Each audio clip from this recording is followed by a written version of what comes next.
माँ, सरला काकी का फोन आया था। नेहा कुसुम गुंजन दीदी के लिए वह रिश्ता बता रही थी। कह रही थी कि जमींदार लोग हैं, अपने घर की खेती है, खेती के काम के लिए नौकर रखे हैं, बाकी जो लड़के हैं वो सब नौकरियां करते हैं। रिश्ता तो बढ़िया लग रहा है। अभी थारे पापा से इसके बारे में बात करूं हूँ। तीनों बेटियों का ब्याह एक को घर में हो जाएगा, बस फिर और क्या चाहिए। सुनो भाग्यवान, वो सरला का फोन आ रहा था, बेटियों के रिश्ते के बारे में बता रही थी। करनाल के हैं, बाकी बढ़िया जमीन है और छोरे हैं नौकरी करे हैं, बाकी घर बार एकदम बढ़िया है। तो देख लो, अगर तुम कहोगी तो बात चला लेते हैं। अरे मैं तो खुद थारे से इस रिश्ते के बारे में बात करने वाली थी। अब रिश्ता तो बढ़िया है, अब देखो छोरियों की जिंदगी बन जाएगी। अपनी जमीन है, तीनों मौज में रहेंगियां, तुम बस ब्याह पक्का करो। जोगिंदर लाल और सुषमा अपनी तीनों बेटियां नेहा, गुंजन, कुसुम की शादी करा देते हैं। तीनों का ससुराल में पहला दिन था। वह अपनी पहली रसोई के बारे में अपनी सास से पूछती हैं। माँ जी, आज हमारी पहली रसोई है। जी, खाना बनाने के लिए रसोई दिखा दीजिए। अरे बहू रानियों, घर माँ रसोई कोना है। हमारे यहाँ तो खाना खेता माँ बने हैं। घर के बाहर जो खेत हैं, अपनी जमीन है, सारा खुल्लम खल्ला है, तुम जाकर वहाँ पर खाना बना लो। सास का कहा मानकर वह तीनों खेतों में खाना बनाती हैं। डाइनिंग टेबल पर सब लोग खाने का इंतजार करते हैं। गुंजन खाना लेकर आती है। कुसुम और नेहा खाना बना रही होती हैं।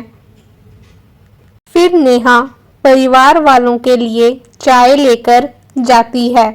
साथ में कुसुम पकोड़े लेकर आती है। नेहा, चाय ठंडी है। कुसुम, पकोड़े भी ठंडे हैं। अब खेतों से यहाँ आने तक ठंडे ही होंगे ना?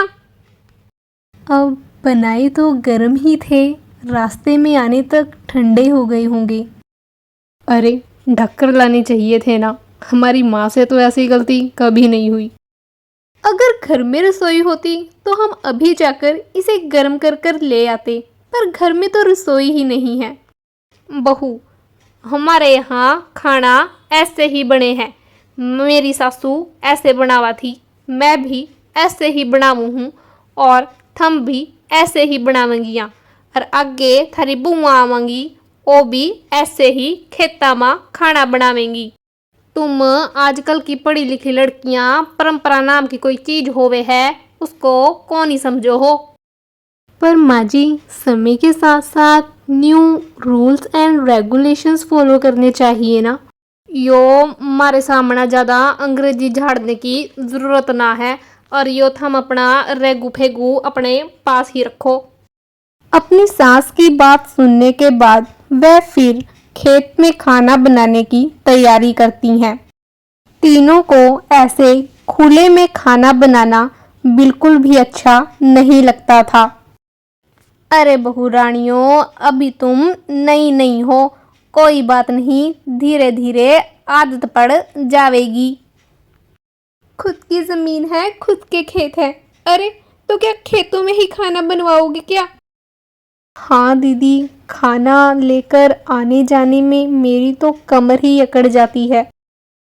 बहू रानियों, आज मेहमान आ रहे हैं घर पे खाना खाने को, तो तुम सब मटर पनीर, मटर पुलाव, मिक्स वेज और रायता, ये सब चीजें बना लेना। माँ जी, खाने का ऑर्डर तो ऐसे दे के गई हैं जैसे खाना खेतों में नहीं, अब होटल में बनेगा। चलो अब लगो काम पर। अब दीदी हम बहुएं हैं, कर भी क्या सकती हैं। तीनों मेहमानों के खाना बनाने की तैयारी करती हैं। तभी तेज आंधी तूफान चलता है। खाने में मिट्टी गिर जाती है, सारा खाना किरकिरा हो जाता है। लो बस, अब यही कसर तो रह गई थी, अब सारा खाना दोबारा से बनाना पड़ेगा। खुले में खाना बनाने की परंपरा है। अरे माना कि परंपरा है, लेकिन जिससे औरों को कष्ट हो या असुविधा हो, उन परंपराओं को बदलना तो जरूरी है ना। वह तीनों फिर खाना बनाती हैं। इस बार वह खाने को ढककर बनाती हैं। तेज हवा चलने से प्लेट उड़ जाती है, जिससे खाने में मिट्टी फिर से पड़ जाती है। लो, अब फिर से खाना बनाओ, बस यही काम तो रह गया है। अरे दीदी, मैं बहुत थक गई हूँ। अब क्या करें, लेकिन घर पे मेहमान आए हैं तो खाना तो हमें बनाना ही पड़ेगा। कुसुम की बातें मानकर नेहा और गुंजन फिर से खाना बनाते हैं। फिर तीनों खाना मेहमानों को परोसती हैं। आंधी हवा तूफान के चलते खाने में मिट्टी की किरकिर रह जाती है, जिससे मेहमान बिना खाए ही वहां से चले जाते हैं।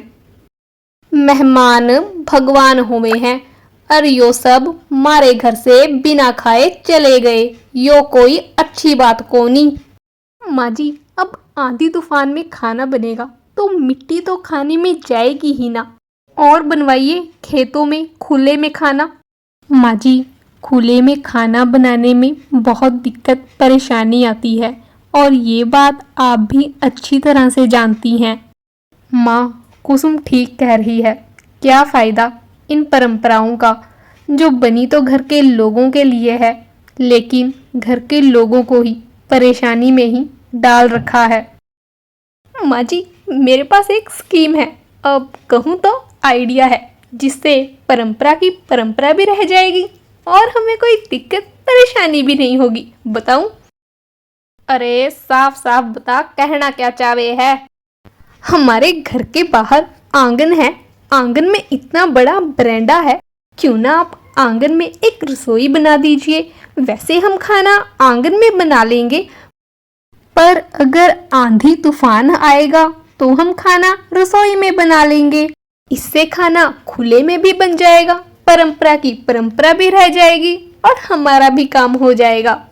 ठीक है, मैं हम सबको सोच विचार करके फिर बताऊंगी। अगली सुबह फिर उन तीनों को खेतों में ही खाना बनाना पड़ता है।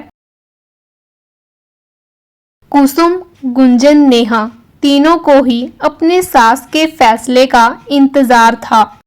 ये देखो गुंजन, आंधी तूफान से फिर खाना सब बिखर गया है। पता नहीं माँ जी हमारी मजबूरी कब समझेंगी।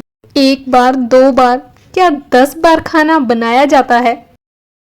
हमको दूसरे घर की ही समझती हैं। माँ जी ने अगर अपना समझा होता तो हमारी तकलीफ दिखती और हमारा कहना मानती। हमारी माँ ने भी पता नहीं कौन से घर में हमारी शादी करवा दी। उन तीनों की सास उन सबकी बातें सुन लेती है। उनकी बातें सुनकर उनकी सास को अपने किए पर पछतावा होता है। अरे मेरी बहू रानियों, रानियों की तरह ही रखूंगी थारे को।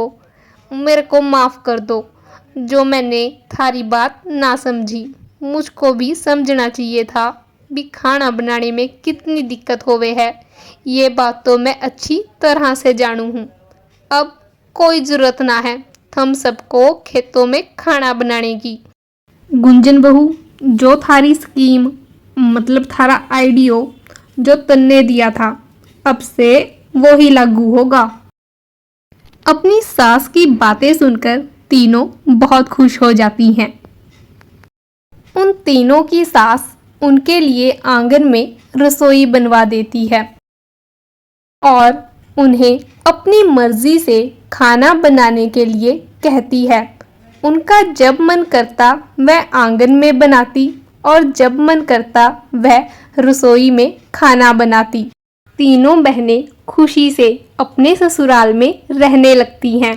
प्लीज़ कहानी को लाइक ज़रूर करें। ऐसी ही कहानियाँ सुनने के लिए चैनल को लाइक, शेयर, सब्सक्राइब ज़रूर कीजिए। कहानी कैसी लगी कमेंट्स करके ज़रूर बताइए और बेल आइकन को प्रेस करना मत भूलिएगा। धन्यवाद।